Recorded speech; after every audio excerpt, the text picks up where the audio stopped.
ZTE Axon 35G Review, the budget under-display camera phone. ZTE was the first manufacturer to mass-produce an under-display camera phone. And recently, the brand launched the latest generation of under-display camera phone, the Axon 30. We all know that the performance of the first generation under-display camera on Axon 20 was not perfect. So can the Axon 30 finally give us a complete full-screen experience? The experience of using this screen is excellent most of the time. Because there is no hole punch, the full screen is particularly good when watching videos.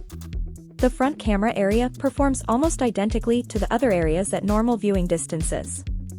So performance of the new generation under-display camera is much better than the Axon 20, and it's finally a usable technology. But be warned, if you're being fussy, there's a lot more to talk about this screen. Why? Well, the display is not really perfect. Not to mention that this screen can't do 2K resolution. Since it has to add an under-display camera, it uses RGB delta pixels, so the detail is a bit lower than diamond-like pixels.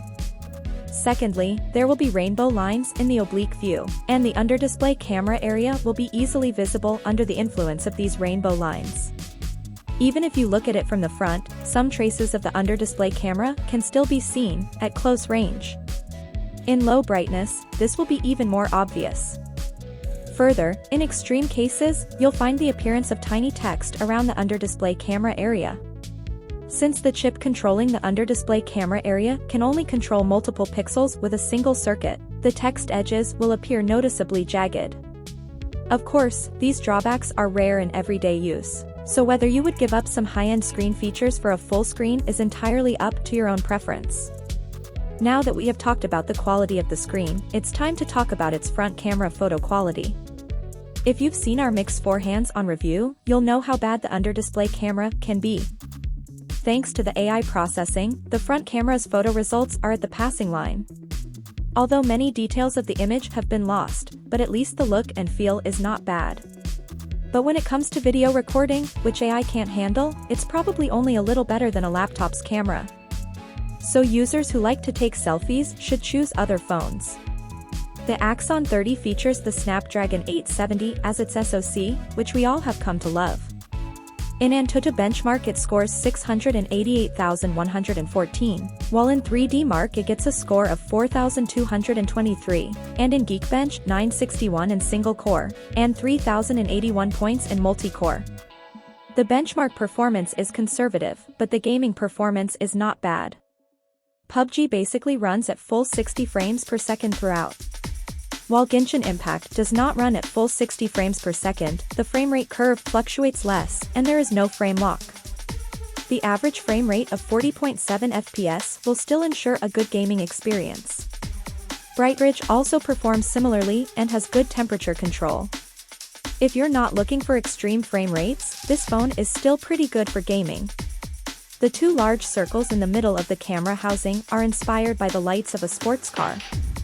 The top one is the 64MP IMX682 main camera, and the bottom circles are the 8MP ultra-wide lens, macro lens and depth lens respectively. The main camera performs quite well in the daytime, with bright colors and the samples being clear. At night, the dynamic range is lower in normal mode, and the details in the dark are no longer clear. But night mode improves this problem significantly and gives you very good photos at night. Ultra-wide lens and main camera tuning are basically the same, so it has the same problem at night. However, since ultra-wide lens does not have night mode, try to choose a place with better light for taking wide-angle photos at night. The macro lens of Axon 30 performs beyond our expectations, and is much better than the macro lens of other phones. The image quality is very good and the usability of the photos is very high. The Axon 30 comes with a charger in the box, and the phone's maximum charging power is 65W without wireless charging. It charges to 22% in 10 minutes, 65% in half an hour, and it takes 50 minutes to 100%. Although the body only weighs 189 g, it comes with a plastic back and features a 4,200 mAh battery capacity in exchange.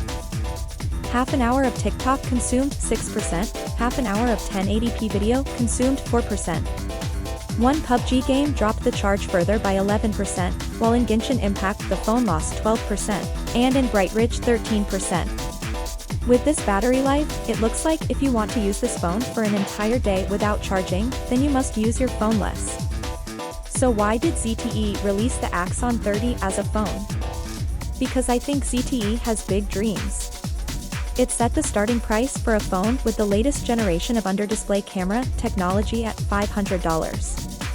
It's obviously to popularize this new technology and make more people appreciate how enjoyable it is to have a full screen. We have to thank ZTE for providing an option for those who like to try something new and are on a budget.